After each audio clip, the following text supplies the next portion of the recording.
I don't know how personal you're trying to get here, but like, do you see what I mean? Like, people have value for the things in this world. People have value for the things that bring them the big bucks. People have value for the things that bring them clout. Reading Quran, being an Imam does not bring you clout. Perception and value. Perception and value. It's not that people don't know what. It's not that people don't know what skill is, because these same doctors and stuff, you tell them, come recite Quran, they can't do that. Bismillah ar-Rahman ar-Rahim. Assalamu alaikum wa rahmatullahi wa barakatuh. And you are tuned in once again, alhamdulillah, to the Helper's Gift, the third episode, inshallah. And unfortunately today, we don't have the Helper with us. Inshallah, may Allah give him shifa and kamila, ajilan mustamira. Everyone is also requested, please keep him in your du'as. He's just feeling a bit unwell at the moment. But instead we have Hafiz, Binyamin back again. A lot of people were giving some good feedback, wanted his stories, wanted his insight. And, you know, alhamdulillah, he's back with us again. Hey man, I'm just here to comment on the things that you guys are talking about. I'm only adding to the knowledge you guys have, innit? Alhamdulillah. First of all, I think I would want to begin with, the stories that you gave last time. I think I would agree with the feedback that they were insightful. They were like food for thought. That's what I would say, food for thought. Food for thought, but because, you know, with these things, isn't it? It's not just thoughts that we want. Like, we can sit here and talk about these stories, but there's lessons to be learned behind them, innit? So like everyone can say that it was a nice story to listen to. It was a nice story to listen to, but you know, we're not storytellers here. Otherwise, we'd be scriptwriters in Hollywood or something, innit? Exactly. But I think it's like it's that kind of thing that, you know, flicks that switch in your head. That, okay, yeah, you know, it's a reality. It's not just people talk about it. It's not just, it's a made up story. Like, you know, the scripts. It's not just made up. It's reality out there, and like it's not. Because like I think people have the perception of the ummah losing their deen is far.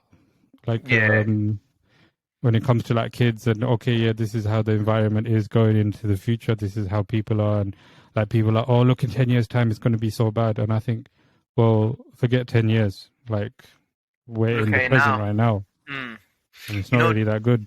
Talking about these things as well, it's like the more you hear about it, the more it actually drills home. Like, I'll give you an example. It's a bit extreme, yeah. You look at the Palestinian-Israeli, you know, conflict, yeah. Obviously, I don't want to go into my political beliefs here, but it's obvious who, you know, I'm supporting. But look, we hear about that every other day. That when we hear like a Palestinian has been, you know, gunned down or something, it's like we almost turn a blind eye. And then when something happens in, you know, Ukraine or something, all of a sudden, it's like, oh my God, what's going over there is barbaric. Don't get me wrong, it is barbaric. But the fact that, you know, it's someone new that it's happening to, obviously there's that European bias as well. But, you know, when you talk about things over and over again, it eventually becomes natural to you, becomes the norm. So I feel like, you know, us talking about these things, number one, first and foremost, is food for thought, or maybe a reality check. And after that, you know, the more we talk about these things, I feel like people will wake up to some of the situations out there, the realities out there. And once you have come to reality, or you've come to understand what reality is, then you can truly start working towards being that person or being that better Muslim. Not sure if that makes sense, you know what I mean?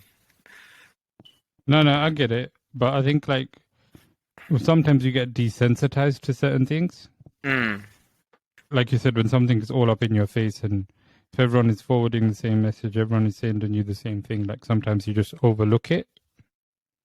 I think like that's one thing I realized when I got married. I don't realize, it's one thing that I think my wife said quite a bit, is that you might not realize how much you are desensitized to the fitna of the world until, you know, somebody holds a mirror up to you and says, yeah, here you go. Like, this is what it is, and this is how you are. You know, you're always biased to the things around you, isn't it? Sometimes it's good to have someone like a third opinion or second opinion, looking from a different angle, perspective, innit? Yeah, I think, like I said, innit, or like I keep saying quite a bit, you know, everybody like becomes what they hate, but then they never hate what they become. Hey, that's a quote that, one day when everyone looks at this and says that, the helper's gift, they're going to see your name and then it'll be like a quote. Next thing you know, it's going to be getting used for years to come. Years to come. People posting clipettes, people quoting you. Crazy. You can only do dua, bro. You can only do dua. You can only do dua. And let's hope that we don't become what we hate, isn't it? That if we do make it somewhere, that we become those guys that start doing it for the platform and not for the sake of giving benefit. So, first and foremost, yeah, before we actually have any discussions, I think we should, nice and loudly, both of us, make firm intention that everything that we do here, sake of Allah and the sake of benefit for the deen, may Allah keep us steadfast on that. Ameen.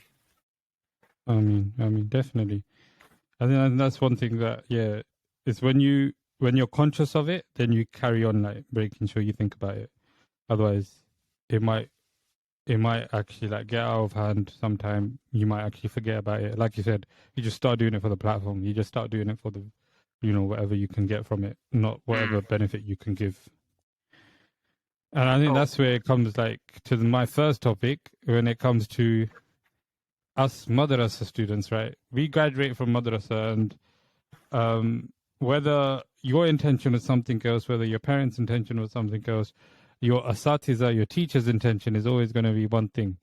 And I think this goes for everyone. Like everybody's parents wants them to do a certain thing, which I think undoubtedly is always khidmah of the deen. Khidmah of the deen, I think, is one thing that every parent will want their kid to do, their children, in any way, shape, or form. But I think nowadays, especially on my WhatsApp, one of my WhatsApp groups, we have a lot of disgruntled, a lot of unhappy, a lot of fed up Imams, Maulanas, Hafiz, who just want to get out of the khidmah. And I had a conversation actually with a Maulana who's just got a couple degrees, IT degrees, AI degrees. He's actually made a machine as well for NHS. Made a machine? And he made like a machine. It's like I think it's either a system or a machine that they're still using apparently. The nurses are still using when he was in uni. So this was about 10, probably a bit longer than 20 years ago. If this guy was a gore, we would have heard about it on the news. If he was a gore, we're hearing about that on the news, man. Like, this is absolute news to me. Like, I'm just a guy like us making something for the NHS. That's big. That is big. But you never see a headline, Madrasa student, Darul Uloom London. Obviously, shout out to our place. But wherever Darul he was from, you'd never see that. Yeah, former Madrasa grad, created whatever it is for the NHS. See, you know what? Something like that. You put that on the BBC or ITV, the whole, what's it called, stigma or stereotype that Madrasa guys are just illallah people with no secular education, out the window. But you know what? Reality isn't what you want it to be. Exactly. But then I think it gives, it adds up for him because his ikhlas, because now he's not in that field. He's not in that field of working in the IT. He's in that field of, he's a teacher. He's teaching Muslim Sharif. He's teaching Hidayah. He's teaching all these books. And he's like, I'd rather be where I am right now, teaching all these books, than being on the other side, earning all those thousands and thousands. Because, like, right now I'm happy. I'm content. He also said, I don't blame that he's teaching. He's a teacher. So he's like an Islamic studies teacher, that kind of thing. Yeah. So he's kind of done both. And now that he's done both, he's kind of saying that the one that makes him happy is the one that he's in now. Definitely, yeah. So he's done both. I would say he's gone through both, and he said, Alhamdulillah, Allah brought me this way. Alhamdulillah. Like, this is the side that Allah wanted him to work on, and he's grateful for that. He's even writing books, mashallah. But yeah, he brought me on to that thing about the new future. The future of youngsters are leaving the deen, like khidmah, not the deen, leaving the khidmah of the deen, and he said that he doesn't blame them. So what you're saying in his case, he was in khidmah, he left for a bit to pursue whatever secular, worldly affairs, which, not to undermine in any way, because it clearly was of some benefit, and now he's back in the khidmah of deen. So it was like a journey of up and down with his khidmah and not being in khidmah. That's what you're saying, isn't it? Yeah. Yeah, definitely. Isn't that a typical, like just us in general when it comes to us thinking the grass is always green on the other side? It's a typical case of that, no? Yeah. Yeah. Because like, look, I'm not calling this like Molana out or nothing because I'll be honest, I can relate to that. The only difference is right now I haven't had the opportunity to go back into what I was doing before, but by the looks of it, it's a typical. It's similar to like what we were in madrasa, innit? Like everyone's always gonna say that yeah, the grass ain't green on the other side, but nobody actually takes heed or benefits from that message until they're the ones in that ditch and they're like, it makes sense now. And the best thing you can do there is preach that same message that you didn't listen to when you fell into that ditch. Because believe me, I'm doing that now as well. I'm doing that now as well. The only difference is your mate or the alim that you're talking about is back into it, whereas me, I'm a bit stuck right now. I'll be honest with you. I'm not sure if he started teaching and then went to that side because I think he graduated and then went straight to university. Uni And got life, those yeah? 2 degrees. Yeah, he got 2 degrees and a master's. Crazy. 2 degrees, not even one. Not even Yeah, one. exactly. And then, well, if he's making stuff for the NHS, I'd expect him to have something crazy like that. Yeah, mashallah, he's very intelligent. Mashallah. You know, Allahumma Barik. with the Khidmah of Deen stuff, I'll be honest with you, like, it's not easy. It's not easy. But when you're in it, I'll tell you personally, when I was in it, I'd wake up and when I first started, I had so much passion for it. As time went on and like people lost Josh for it, I started to do Josh for it as well. And the mad thing is, when I stopped, never did I think I would ever miss it this much. Never did I ever think I would miss it this much. Don't get me wrong, like it was rewarding seeing someone come out and be a Hafiz or, like I'll give you an example. I'm not trying to like at anyone here, but I had some Turkish students that came in and you know how they read? It's like, it's with a bit of an accent. It's like it's majhul almost. Elef, bear.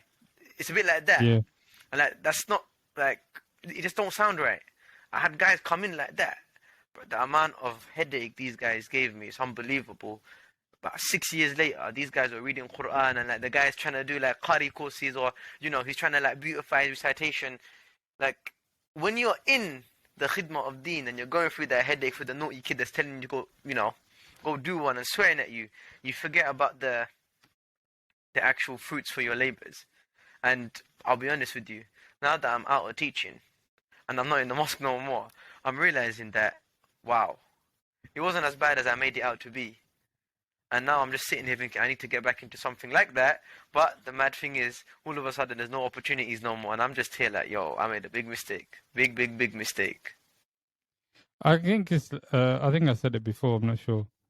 But like when you're in this khidmah or when you're a teacher, any kind of teacher, I think, you see the fruits of your labor more than any other job. Yeah, for sure. For sure. Because moving a page forward, learning one dua, learning a word of a dua, like moving that little progression is the fruits of your labor. And I think that's overlooked by all teachers, really. It is, but like one thing I want to sympathize with teachers with is the fact that like I was deeping it the other day, like why does Islamic knowledge, why does it stop when people hit 13, 14 or they get onto Quran? Why is it like there's this idea in society that as soon as they know how to read Quran, that's it, you don't need to be a maktab anymore? That's when you start withdrawing the kids. Why can't it be that you learn how to read Quran so that you can read Quran every day? And the point I'm getting at here is, imagine as a maktab teacher, you spend all these years teaching someone how to read Quran, only for their parents to pull them out and be like, yeah, he knows how to read now. And then the next time you see that kid in like, I don't know, a couple months' time, when you bump into him at Jummah and it's like, oh wow, like you're actually at the mosque. I'll be honest, I'm a bit unfiltered. I just ask the kids straight up, like, they'll be like, oh yeah, salam ustad, good to see you. I'll fully be like, oh yeah, how you doing? You still know your rules? You still know your ikhfa rule? And they'll be like, and I'm just sitting there thinking, come on, man, like, all that effort for what? All that effort for what? Like, just like that, it's gone. You're learning it to use it. You're not learning it to say that you've learned it. Do you know what I mean? You're not treating it like a tick box exercise. You're learning it to use it. It's like you learn how to drive, so you drive the car. If someone goes and gets a license, yeah, but then they don't drive their car after or buy a car to drive after. It's like, cool, you got your license, but why did you get your license for? There was no need. Mm. And that's what I think. Yeah. Yeah. Even more so, like, if you know what, it gets even worse.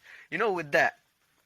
That's if you happen to have a good student who you are able to pattern up and get them to learn how to read and whatnot. Now imagine the students that literally the only exposure they have to Islamic reading or tajweed or learning how to read the Quran is that half an hour they're sitting with you.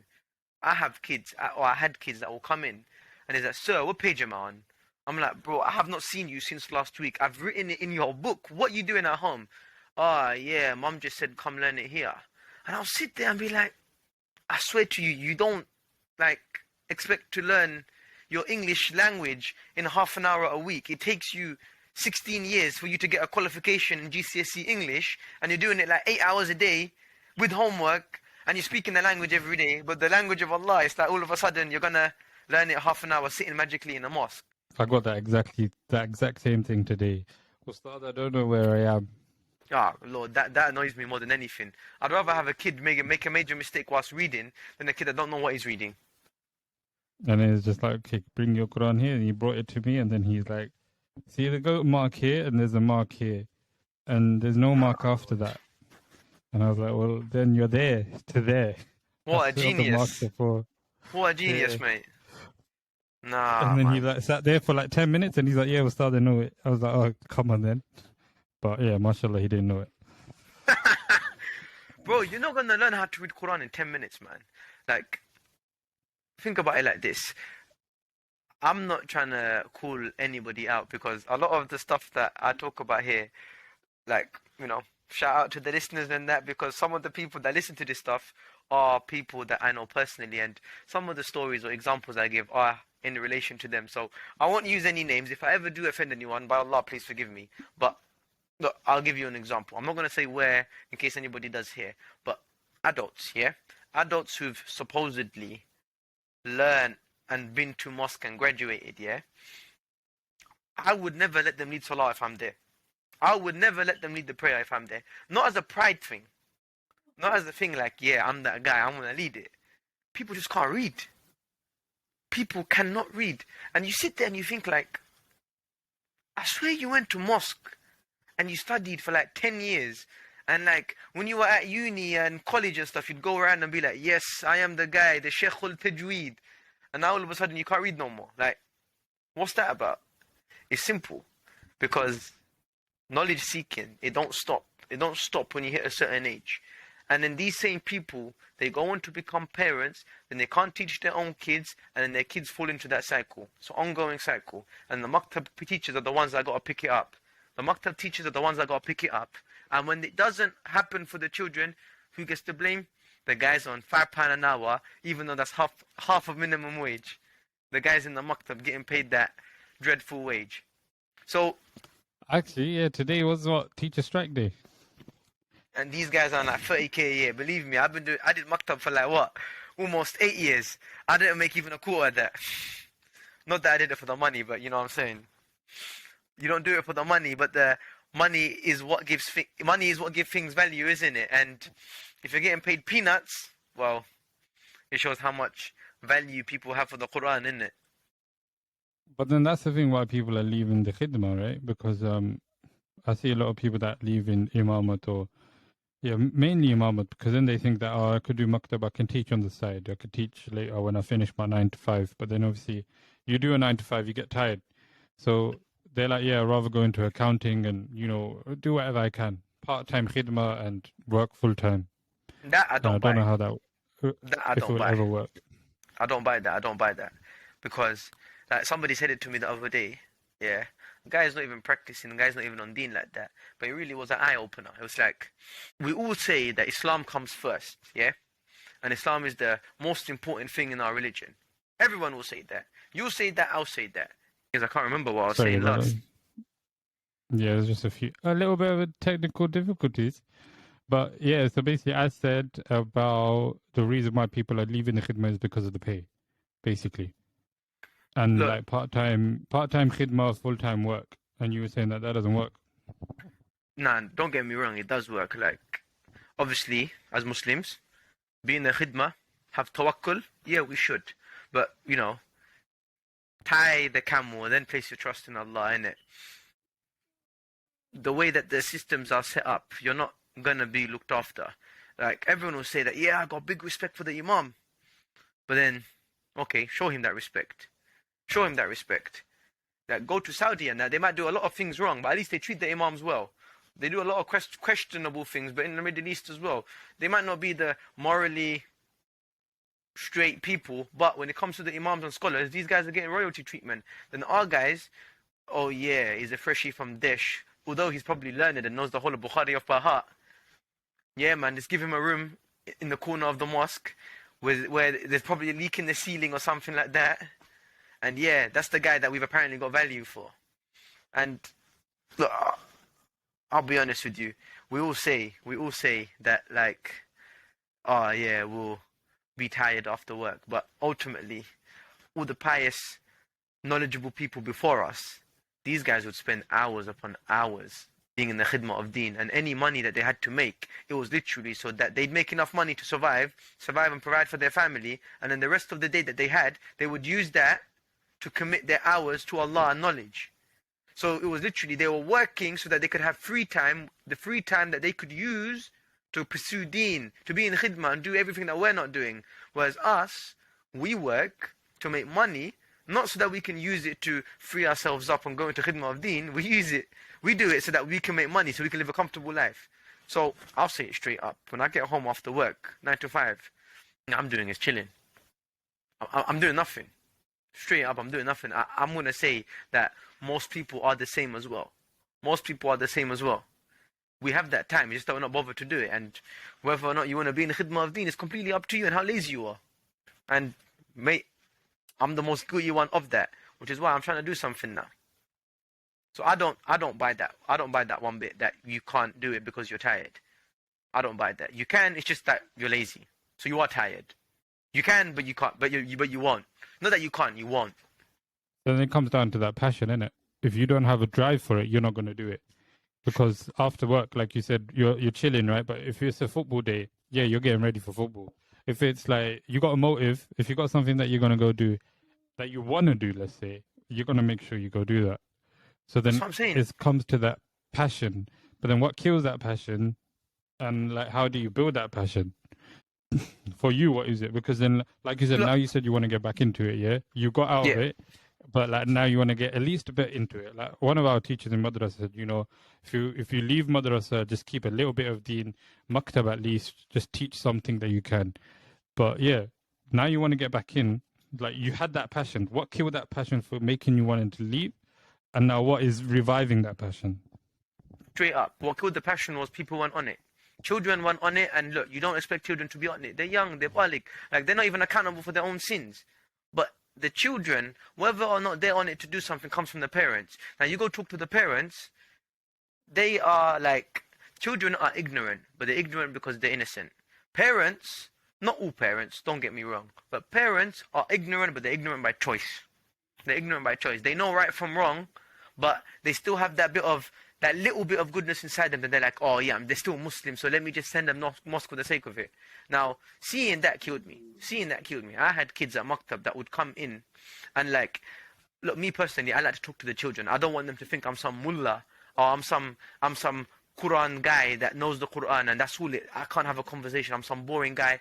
They can't relate to me. I would sit and have conversations with them.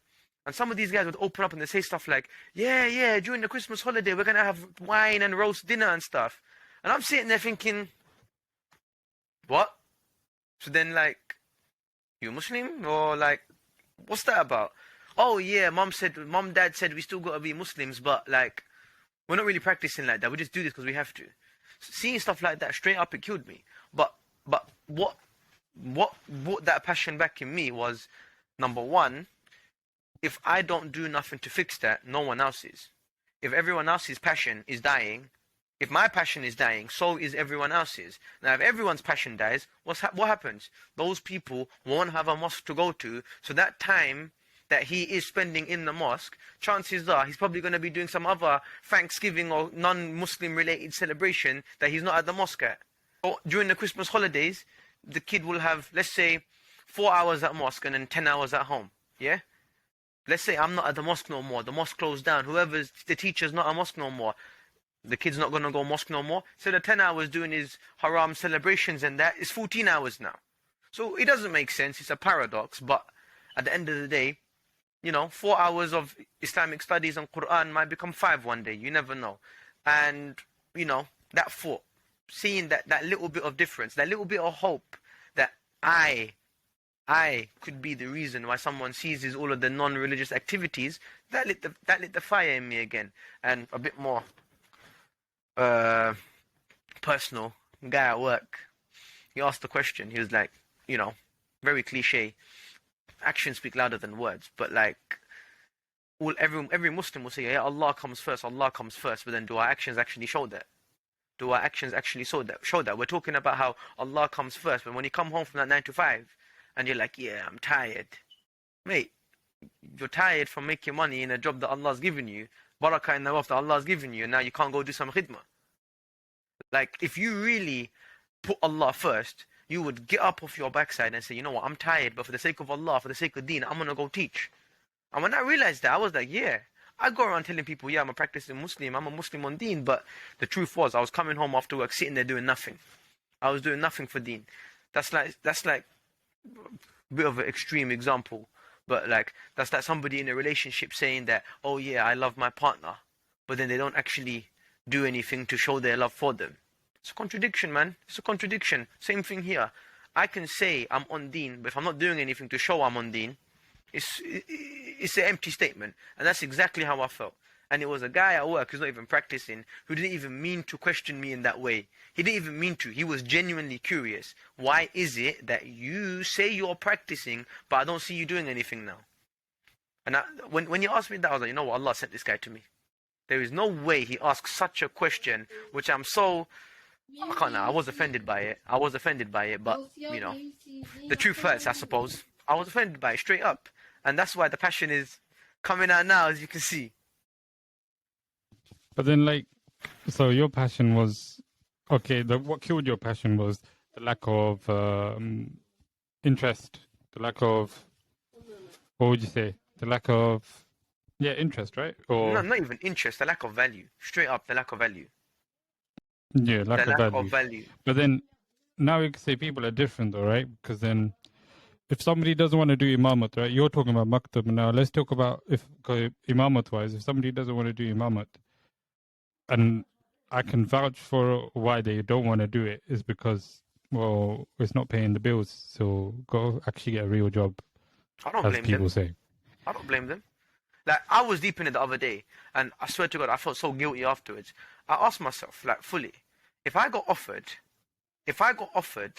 to do imamat 5 times salah, local mosque, and the local mosque for me is like 8-minute walk, 10 if I'm being lazy, and I was getting the same wage that I was getting, would I do it? Same wage that I'm getting now in my workplace, and alhamdulillah, Allah's looking after me, I'll say that now. I was like, straight up, no. Straight up, I was like, no. Even though I'm getting the same wage, yeah, think about it, I'm actually getting more, because I still have to pay my salah anyway, which I'm doing at work. Except, I'll be doing it in the mosque, I'll be doing it in Jamaat, I'll be doing it as part of my job. So I'm doing 2 things at once. I was going to say 2 stones, 1 bird, but like, two birds, 1 stone. But I still wouldn't do it. Not because I'm some like haram scumbag. The truth is, if I were to do that, I would be mistreated. You can vouch for me. What I'm saying there, you can agree with. If I was in the Middle East, fair enough. Like, I'll probably get a bit more respect. But in this country, no way. No way. You'll be looked down on as that guy that can't do nothing else except lead salah. Yeah, I get that. But then, like we talked about that Molana in the beginning, Molana and stuff, yeah, you do get those degrees and you do get your qualifications on the side, right? Yeah. But then, for most people, I think the passion is the pay.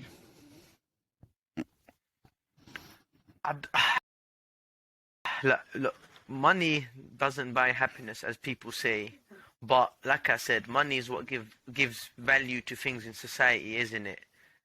Money is what gives value. If you're giving someone a fiver, it's gonna be like, "What are you giving me a fiver for?" If you give someone £500, you're thinking, "Wow, he's giving me £500." Like that money is not gonna mean anything in, day of judgment. We know that, but see what I mean? For me, I think it's the way you're treated, or the way they tell people to treat you.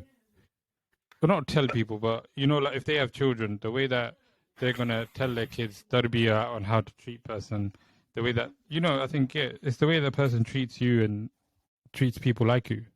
For It's me, all that's linked, what I though. think. That's where value comes. It's all linked, though. It's all linked. How you treat someone is how you pay them. It's all linked. You pay someone well, chances are you're treating them well. Like, you're not gonna pay someone well that you don't respect. If I don't respect you, I'm not gonna pay you a certain amount. It's like, let's use football for example, yeah? If someone is a dry baller and he's got no tech, no nothing, you're not going to pay him 100k a week. You don't rate him as a baller, so you don't rate him financially. Same thing with the imams. People do not respect imams, and that's reflected in the wage. The wage is a reflection of how people will treat you. It's just how it is. But then using that example, wouldn't you say that their skills lack? That's why they're not getting paid that much. The imams, the skills Yeah. lack. Yeah. But then it goes back to what I'm saying. There's no value for recitation of Quran. If people had value for recitation of Quran and what you're doing, they would pay you more. Now, let's say, next time you go lead Salah, yeah? Next time you go lead Salah, or you go to a random mosque, and go for one Isha Salah, yeah? There'll be doctors, there'll be cab drivers, there'll be an engineer, there'll be some BT guy, people from all sorts, or so I'd hope. That's if they're even there. Ask all of them to lead Salah. One of them doesn't know what ikhfa is. One of them doesn't know Sad from Seen. One of them's reading like with major mistakes that the whole Salah is null and invalid. Yeah? People don't care about that. If people cared about that in the first place, then they'll be talking about how skilled you are. People will be talking about how skilled you are. Straight. It's like a doctor, because of what society perceives them as, those people will get respect. Now us as Muslims, because we don't give value to the imams, we don't give value to the Quran, someone that can read properly, we don't see that as a skill. When in reality the Quran came from Allah. Anyone that reads it correct is reading Allah's word correct. So if you're saying that people are looking down on the imam because he hasn't got skills, bro, that shows that we're part of the problem, no? Why are we even entertaining this discussion? Why are we entertaining this discussion that imams are not skilled? The guy studied hadith, bro. He studied how to recite Quran. Is that not a skill? Yeah, but that's what I'm saying. That's where the value comes in, isn't it? So people don't know what skill is anymore. So then how are they going to value it? Not even that, bro. People have the wrong perceptions. And it goes back to what I'm saying. People have value for the things in this world. People have value for the things that bring them the big bucks. People have value for the things that bring them clout. Reading Quran, being an imam does not bring you clout. Perception and value. It's not that people don't know it's not that people don't know what skill is. Because these same doctors and stuff, you tell them, come, recite Quran. They can't do that. It's the perception. Like, I'll give you an example. I do an adults class. Now, I'm not trying to call anybody out here, but these guys that come, the adults, they're working for like big companies, accounting firms. They're working as like, I don't even know what their job titles are. It's like ear doctors or traffic, marshals. So they're qualified, skilled people. When they're sitting in front of me, they're all the same. People that can't read Quran. I don't mean that in any arrogant way. Are we going to call people skilled that call themselves Muslims but don't do their job properly? That's like a doctor. That's got the doctor degree a certificate, but then when you ask him, like, can you diagnose me with something, he's giving you the wrong diagnosis. Are you going to call him skilled still? Well, yeah, if you don't know, that's what I'm saying, innit? People don't know. That's it, bro. Imams are not unskilled. Imams are not unskilled. People don't value them. That's it. People need to wake up to that. People need to accept it. People don't value us. People don't value you, Inaam. That's why I don't know how personal you're trying to get here, but like, do you see what I mean? Like, your experiences have like put you in some nice situations. Whether or not you want to disclose that, you can disclose that. That's a topic for a different time. Yeah, that's why I'm not saying nothing. But like, what I'm saying, I'm firm in it. I'm firm in it. It's a skill, bro. It's a skill. Everything else, yeah, it is a skill. It is important because, like, I'm pretty sure it was Muslims that founded algebra and all of this other stuff and the first eye doctors and stuff. But we've been too caught up in that. We've been way too caught up in that. Remember the dunya asks for. I think I would want to get into that actually later. Like, yeah, that's a different topic as well. Like, we were good and what we know. But yeah, okay, so basically the other side from it is you're an imam. Okay, if you're a full-time imam, you lead 5 prayers, yeah? And now let's say you come 15 minutes before the prayer, you leave 15 minutes after the prayer, that's half an hour. So throughout the whole day, 2.5 hours basically you're working. Plus maktab, if you're doing it, the whole week, okay, 2 days, 2 hours more. Some places do less than 2 hours. So throughout the whole day, you're working 4.5 hours. Okay. That's that side of it where, so then now we should pay you for 4.5 hours. If you're giving you £10 an hour, even then you're getting £40 a day. £50 max. You know what, doctor? But even if they were giving that was different. You know, a doctor that's on call, does he get paid per like surgery that he does? Or a surgeon that's like, you call him and he comes in and he does a surgery a couple hours and he cuts. Are you paying him for each surgery that he does, like commission based? Or a guy that does a night shift and he's on standby for where anything goes wrong, do you pay him for like every incident that happens? No, you pay him because he's that guy doing the job. Okay, cool. I understand what you're saying. Technically, he's worked 4 hours, you pay him for 4 hours. Okay. So then, if he's not getting paid enough and it's not economic for him, then he won't do it, right? If it's not economic for you, are you going to do it? Okay. So if it's not economic for you, you're not going to do it. So, basic supply and demand. If the supply ain't there, the demand's going to be more. And if the demand is going to be more, the price goes up. Basic economics. So, if it's not economic for you, the supply is not going to be there, the price goes up. But in this theory of economics, it doesn't really apply here, because what's going to happen is they're going to say to you, no, you have to do it for the sake of Allah, and then you get guilt tripped and then you feel bad, and then there you are. You're doing something that's not economic for you. You've kept the equilibrium at equilibrium because of your conscience, but ultimately it's you suffering and your family or whoever else at home. So, look, Allah will look after you. I think that's happened to me. That's been said to me quite a bit. I bet it was me saying it to you. It's me saying it to you after time, man. Not that bit. I'm talking more about like, oh, Allah's going to provide, man. Don't worry. And it's like, oh, I spent kind of 7 years in the madrasa kind of learning that whole thing. Yeah. And then I'm sitting here and there's an uncle saying it as well now. So, mashallah. Look. Allah will provide. Like, Allah's providing for us right now. Allah's given us the platform to be here right now. But my thing is, why is it the world, it works when you sit there and say Allah will provide, and the guy paying you will say Allah has given me the ability to provide for him. That's how it works. It's a two-way street.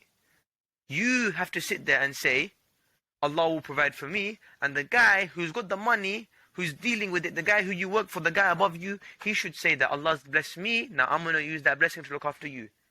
But it's not. That's not how it is. That guy says to you, for the sake of Allah, you must do it. For the sake of Allah, what's he doing? You tell me that. So you can sit there with your clean heart, but if he's not doing it for you, then what? It's hypocritical, no? I know that we should do your part first. Do your part first and hope that other people do their part. But if they're not doing their part, well then, what can you do? What can you do? Uh, it's like a loving partner in a relationship.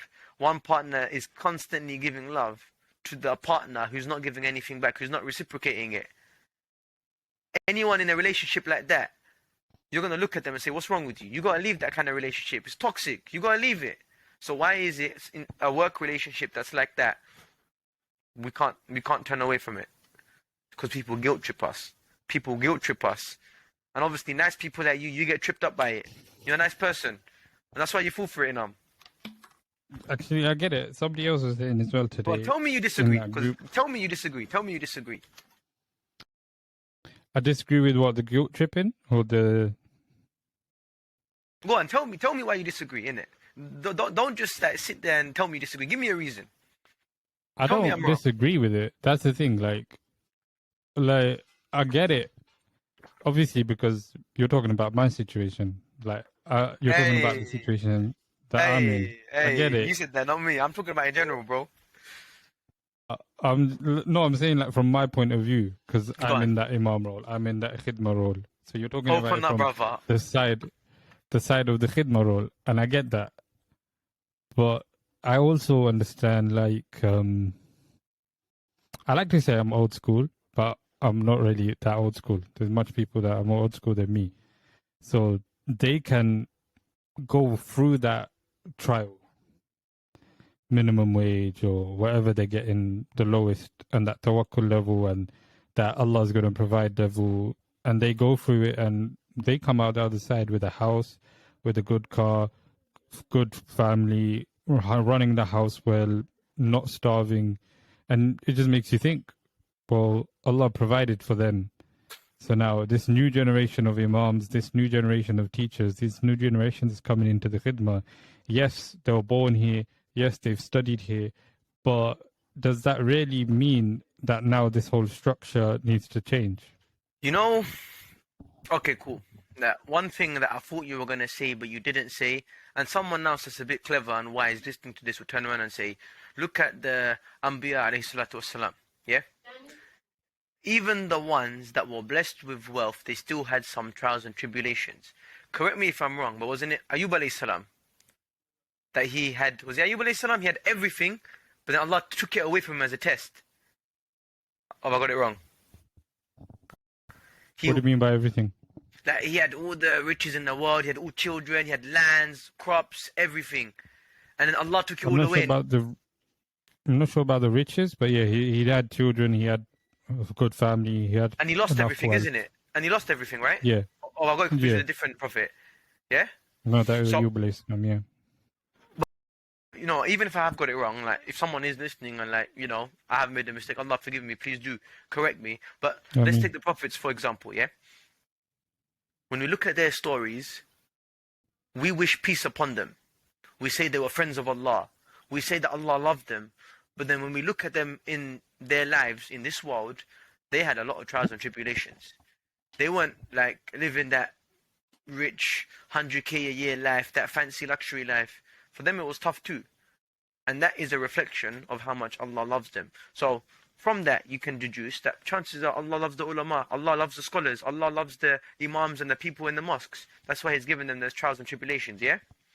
I'm not disagreeing with you there. So in that sense I can say, yeah, you're right, you should firm it, you should trial it out. Like, it's a test, this life is a test. I agree with you. Firm it. Allah loves you, He tests you. لا يكلف الله إن نفسا إلا وسعها. إن مع العسر يسرا. It's part of the trial, it's part of the game, it's part of life. It's going to be difficult. But my thing here is the fact that the same people that will preach to you, oh yeah, it's a trial from Allah, have sabr, they're the ones that won't make it easy for you. That's my problem. That's my problem. Imagine I'm telling you, Inaam, yeah, trial it out, you know, firm it, battle it out, but I'm the one making it difficult for you. It's a contradiction. It's a contradiction. I am a Muslim too. I believe in the same religion as you. Why am I preaching it to you, but I'm not giving you value? Do you see what I'm saying? That's my point. That's my point. I fully get what you're saying, but then it's like, I don't know. When you're saying the new generation, well, you're not saying it, but I've seen it, and I guess a lot of people can see it. The new generation of imams and teachers aren't going to take it. They're not going to take minimum wage, or let's say below minimum wage, and they're not going to they would rather just walk away. Like, they've got GCSEs, A levels, they'd rather walk away.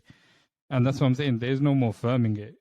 And like you were saying about the prophets, and the ulama before Allah subhanahu wa ta'ala loved them, he tested them. So now, do you think that test is going? Do you think they're going to have a different test? Like, what is that implying? Do you think, like, I'm deep in it now. Do you think it's more a matter of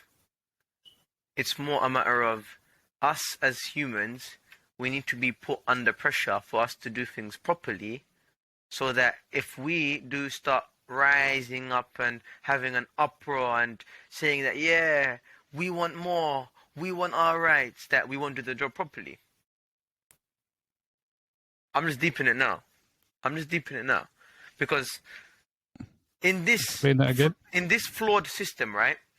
In this flawed system, it still works because the people that are leading us, the reason why they're leading us is because they're good people at heart, isn't it? The reason why imams are accepting the trials and tribulations is because these people are good people at heart and they put the deen before themselves, right? So now for people just saying that they won't tolerate that anymore, could that mean that there might not be any khidmah of deen at all no more? Could that mean that the people that do start getting those comfortable wages, they start slacking off? Could it be that when people get that value and respect, they start being a bit eased off and not doing the job properly? Do you think the way that the world is set up is so that us as humans, we're put in a position where we have to perform? And I'm just deep in it now, you know. I think it's more because the outcome that we're seeing now is more that they leave the khidmah. There's no, let me try to be better and see how good I am, make people value me because I am valuable. You rather just see them like, forget it. Why do I need to hit the benchmark of what other people have set? I don't need to reach that. I think I'm already good enough and I can do what I want. So I'll go do what I want. There's no, would that let be me borderline see how arrogance? good I can be. Borderline arrogance? I could say we can call it a bit of narcissism. I want to say arrogance.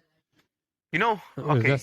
That self-worth, as they would call it, right? A lot of people would say that's just self-worth. Know your own value. You know what, yeah? The first thing that we said, or the first thing I said at the start of this recording was the grass ain't green on the other side, yeah? Yeah? That's what I said.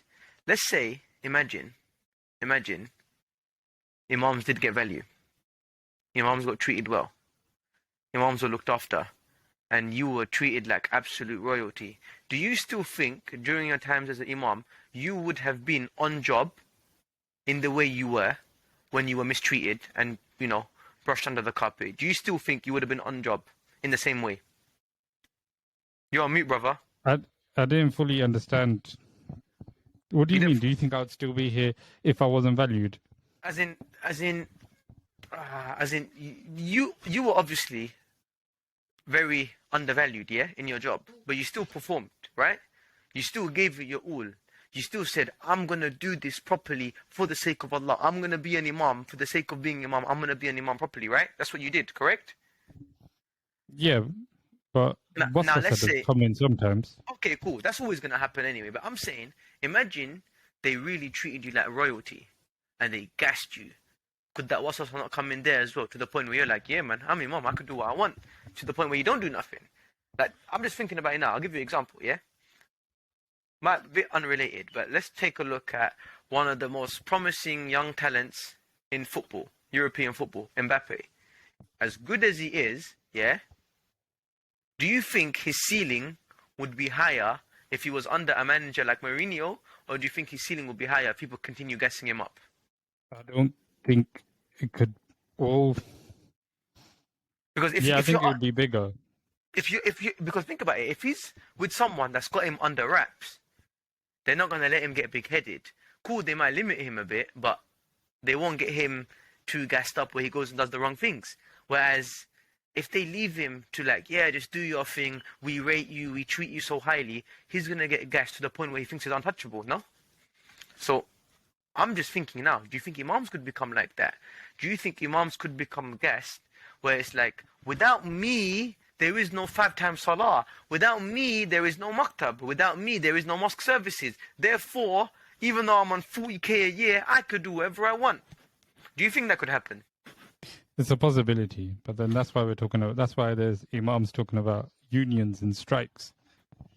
So now, I've been sitting here bashing the current system and how people don't value Imams, yeah, and how they're mistreated. But now that I'm deep in it, which Imam would be more beneficial for mosque or deen? The one that is mistreated, but he carries on doing it because of his good heart, or the one that's a bit full of himself because it's all got into his head? If he does get full of himself, and if he does let it get to his head, that's when he should himself understand that he's not fit for the job. If you're on 40k salary or something ridiculous like that, are you going to say, yeah, I'm not fit for the job, and leave it for someone else? That's what I'm saying. Like, our teachings come straight from, all right, we're going to say from Nabi Sallallahu Alaihi Wasallam. Fine, yeah. And all of the Anbiya said, وَمَا أَجْرِي إِلَّا Allah. There's no ajr from it, from you lot. You lot ain't going to pay me anything except Allah. So, all right, we're not on that level. Prophet ﷺ was giving food and giving sustenance from Allah subhanahu wa ta'ala in different ways compared to us. So yeah, so then the next people that we would look towards for our teachings and as example or footsteps that we should follow would be the Sahaba radiallahu ta'ala anhum ajma'in. And Hadar Abu Bakr radiallahu ta'ala anhu, obviously first and foremost would be the one that we look at, Khalifa, the first Khalifa. When he was given that, oh, you know what, you should take a wage and focus straight on the Ummah and empowering the Ummah and helping us build. When Hadar Umar radiallahu ta'ala anhu said that to him, he made sure he only took what he needed.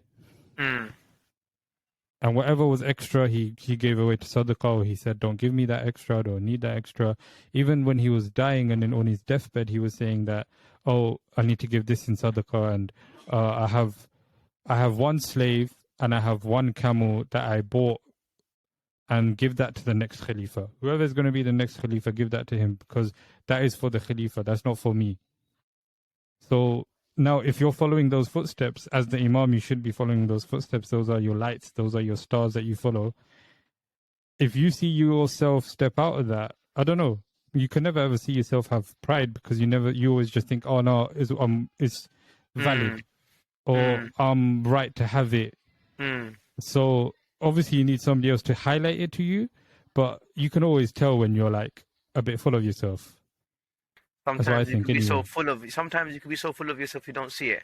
But I feel like in Islam, everything about us is taught to be in moderation. Like, I can't remember who was it that said it, but Surah Baqarah is 286 ayahs in it, and bang on in the middle, 183, is it 183? My maths is off, but bang on in the middle, the 183rd verse, that's where Allah says ummatan wasata. It's the balanced, it's the ummah that's like in the middle in moderation. I feel like that applies here, you know. On one hand, you give the Imams too much freedom. Let's be real. Imams, before they're Imams, they're still humans. And humans, we know we're scumbags. We're gonna sin. Yeah? You give them that freedom, you give them that platform, you give them that respect, they're gonna get gassed. They're gonna get full of themselves, they're gonna slack off. And on the other hand, people like yourself, sorry man, don't mean to at you like that. People like yourself, you're completely mistreated, you're not valued at all. Why can't it be that you're treated a bit better, but not too well that you get gassed up, and at the same time, people treat you with respect, but they also look after you. So going back to what you just said here, you get what you need. You, or whoever the Imam is, you get what you need. Now, what the situation or the discussion here today is, you're not getting what you need because there's not enough value. And now the thing that I've come to realize from this discussion is that if you were to get more than what you needed, chances are you'll be giving less than what you need to be in return. So there needs to be balance.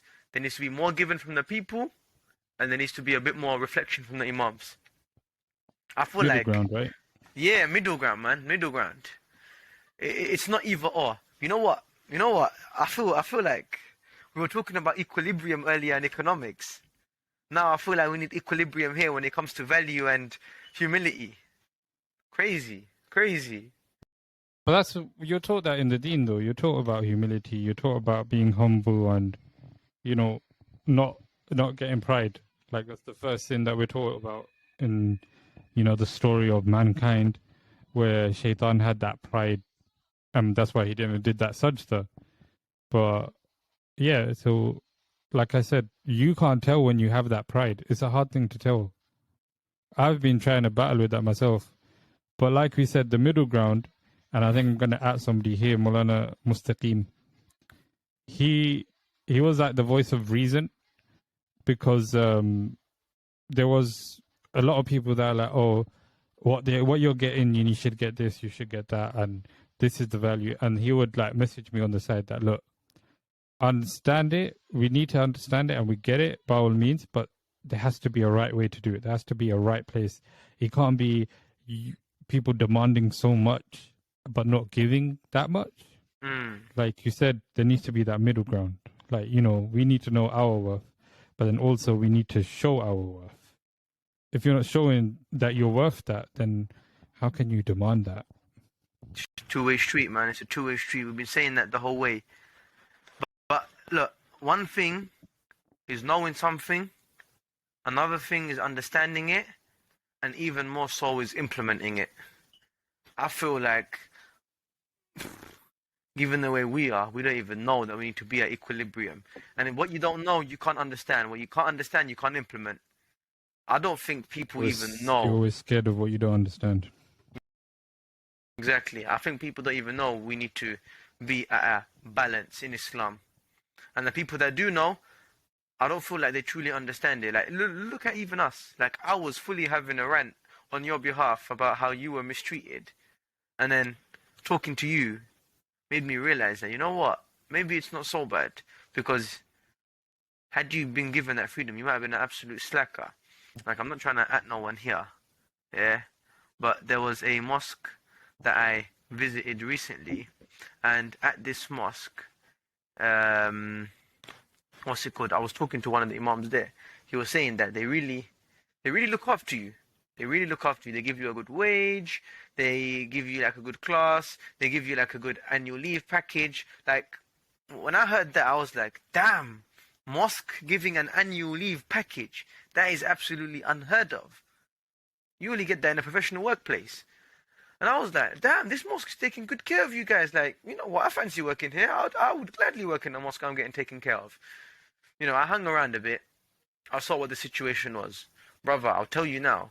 The Imams there were stealing a living. Imams there were stealing a living.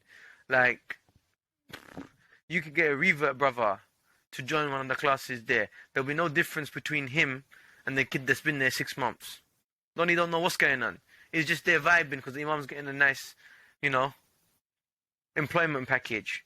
So, like, again, that's something that I knew. But we only focus on the negatives. We're good at complaining about our current situation instead of sitting there and saying alhamdulillah for what the situation was. Obviously, like, you've been through it, so you might not be saying alhamdulillah, and I ain't gonna tell you to either, but maybe the grass ain't green on the other side. Yo, my guy, Inaam, you're a better person than me. You're a better person than me. You've been through that. On, man. Nah, man. Yeah, you've been through the trenches. Yeah? And you're still saying alhamdulillah, whereas me, I ain't been through the trenches like you, but I'm here complaining about it more than you. You're a better person than me, man. Like I said, isn't it, the old school vibe kind of thing. Like, I understand. No, not understand. I think I see the old school and I see why they say what they say. And then because I'm part of the new school, I understand what we're saying. My man's moving like he's the best of both worlds. Okay. Humble yourself. I'm trying my best to be. We're talking about humility here, yeah? Like, I'll be that voice of reason. Don't let it get to your head, man. The reason why is because the main Imam in the place is old school. And, like, A few questions still. I ain't gonna lie, you know. Go on. But let me quickfire them. All right. In one word, what killed the passion? You said it was devalued, right? Yeah. All right. What do you miss about it? What do I miss about the maktab? Khidmah. Yeah. About the Maktab for khidmah. you, but yeah. About the khidmah, what do I miss? I can tell you now, barakah is definitely gone. I'm missing a lot of barakah in my life. Tell you that now. How do I explain that? I don't know. You want to find out? Get into khidmah of the deen, then leave it. You'll see exactly what I mean. I'll give you a very personal example. When I was in the khidmah of deen, never got a parking ticket, car never broke down, boiler never broke down, house was okay. All of a sudden I leave the khidmah of the deen, everything that could possibly go wrong in life goes wrong. Barakah, man. Barakah. And even more so, how do I know? What? Obviously, like, I'm not saying that it's the punishment that made me want to go back. I'd say it's the fact that I realized that it's pretty rewarding. It's pretty rewarding. Like, anything good in life will not come easy. Anything that you feel rewarded for will not be easy. You want to get like a nice body and six-pack, you work hard for it. You don't get that overnight. You grind for it. You diet. You go gym every day. You want a nice car, you work for it. You hustle, you grind. You want a nice house, again, you work hard, you grind for it. Same thing with this. You want to see the fruits of your labor, you work hard. Anything good will not come easy. And teaching children and seeing them benefit is something good. And that's why it wasn't easy. I didn't realize that until I left. I thought you were going to say the grass isn't that much green on the other side. Listen, I said that enough now. Like, I think I've hit that point home in my head. Timekeeping. How do you... I don't know. Because you did maktab today. Did you go maktab, teach maktab? Yeah, I did. So like you said, that if you really want to go, you can go. But then how do you find that timekeeping? Straight up, you prepare. You prepare. Any bits of unnecessary hoo-ha in the day, you don't do it. So I finish work at 5, maktab starts at 5. So I get to maktab, or I got there today about 5:20. 5:25, I'm lying. 5:25. I was deep in it. Obviously there was a bit less traffic today. I could have been there 5:20, 5:18, if when it came to like leaving the office, I didn't say goodbyes to no one. I was just on job. If you're on job, you get things done. We're not people that are on job. We like to procrastinate. We like to waste minutes. We like to waste 5 minutes here and there. Or like in the morning today, I'll be honest, I had like 3 minutes spare because I woke up a bit before my alarm, so I had 3 minutes spare. If I knew I was going maktab today because it was a last minute thing, the guy just called me saying I had an emergency dropout, my teacher's unwell, blah blah blah, can you come in? That 3 minutes I would have spent packing my jubba, packing my hat, that kind of stuff, packing an extra snack.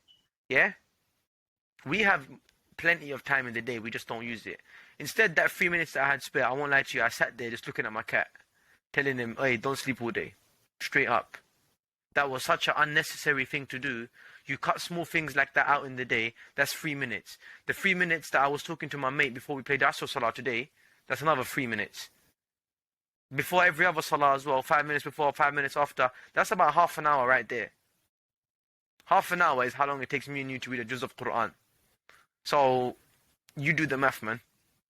Don't waste those 2-3 minutes of time. The same way with your bank account. You spend £2 here, £3 there. Next thing you know, you spend £100. Same thing with time. That's how you time keep.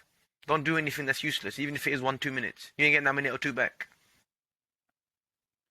The question that you got asked by that colleague, innit? Yeah. Have you already said the question, right?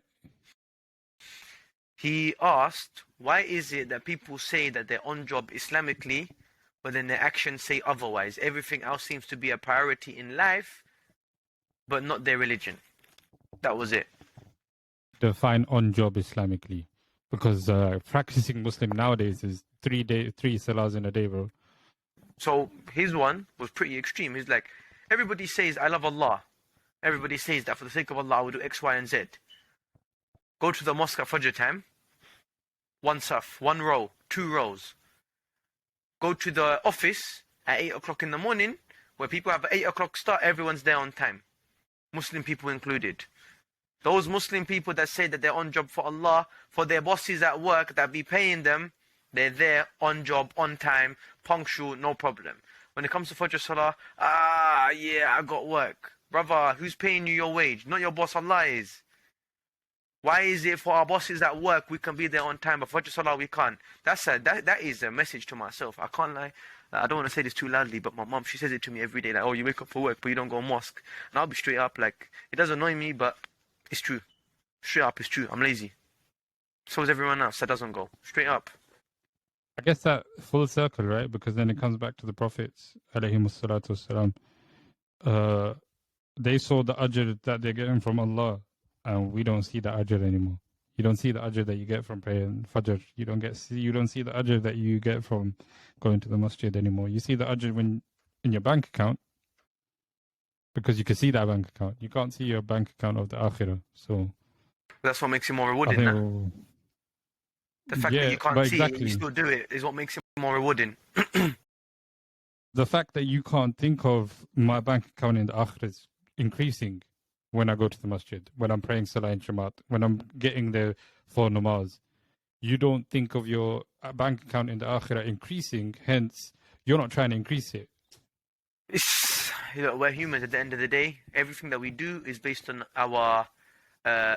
stimuli. And what you can't see, you can't react to.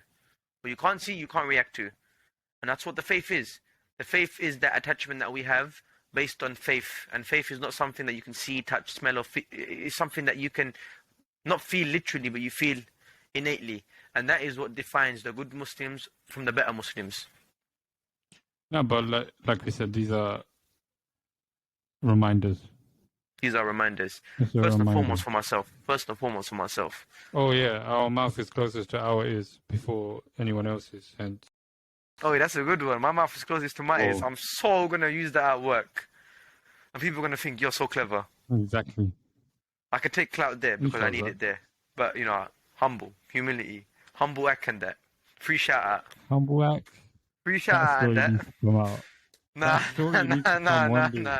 Nah. Not with Nasir on the podcast. No way. We're not.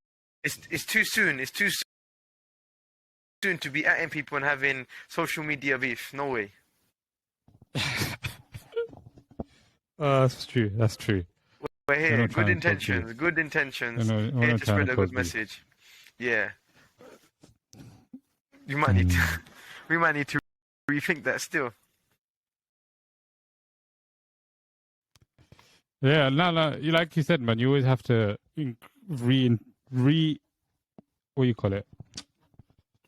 readjust your intentions in the beginning, in between, and also at the end. What's the correct? Readjust your intentions? It's not reconfirm. It's renew your intention. That's it. Yeah, you need to renew your intentions. Hey, come on, man. This is why Imams aren't skilled, innit? You couldn't think of the right word. Exactly, bro. When you sit on the minbar, everything comes to you, bro. Everything comes to you. But you get down from the minbar, you don't forget everything. That was a joke. Inaam is a very qualified person. On the minbar, he would have come up with a better word than renew. People would have been pulling out a dictionary saying, yo, what's the word that he's using? Crazy. He's a scholar with a degree in England. I'll be picking up the dictionary. Like, what did I just say? English and Arabic. So then, I ain't gonna lie. How long have we gone over? Probably about 20 minutes or 15 minutes. It's not that bad. I'll be honest with you. You should know this as well. You can cut this out if you want to. But before I probably will. Before every discussion, we say, let's not discuss it before because then it feels like it's staged. Everything that we've discussed here, we hadn't discussed prior to this. We were about to, but we said, nah, let's talk about it and let's be natural. That's why time's gone by. Completely natural. We didn't plan this. I didn't even know what you were going to ask me. So some of the questions that you asked me, I was sitting there asking, thinking, why is he asking me that? Is he trying to interview me like a interview at a job or something? Crazy.